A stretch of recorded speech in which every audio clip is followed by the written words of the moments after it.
আর আল্লাহ বললেন আমিনতুম মান ফিস সামাই আন ইউরসিলা আলাইকুম হাসিবা।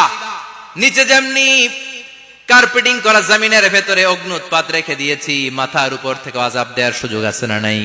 চাইলে আল্লাহ অগ্নি বৃষ্টি দিতে পারে, আগুন বৃষ্টি দিতে পারে, ঠান্ডার বজ্রপাত দিতে পারে। আপনারা লূত আলাইহিস সালামের কওমের নাম শুনেছেন? তারা হোমোসেক্সুয়ালিটি, সমকামিতা করত। ফলে আল্লাহ তাআলা বিশাল এক চিৎকার মেরে সাইয়েদনা জিবরাইলের মাধ্যমে পুরো জমিনটা শেষ করে দিলেন। ফাজআলনা আলিয়াহা সাফিলাহা ওয়া আমতারনা আলাইহিম হিজারাতাম মিন সিজিল। তাদের অপকর্মের কারণে জর্ডানের ওই এলাকাটাকে আল্লাহ বললেন জিবরাইল এলাকাটারে হাতে তুলে নে, আকাশের উপরে তুলে পুরো এলাকা সহ মানুষ সহ জমিনের মধ্যে গেড়ে দে। জমিনের নিচের মাটি উপরে নিয়ে গেল কে? উপরের মাটি নিচে নিয়ে গেল কে? পুরো জায়গাটা এখন ডেড সি হয়ে গেছে। কি সি? ডেড সি নাম শুনেন নাই বোধহয়? আজকে শুনে রাখেন, এটারে বলে মৃত সাগর। এটা গজবের জায়গা, ওখানে মানুষও ডুবে না।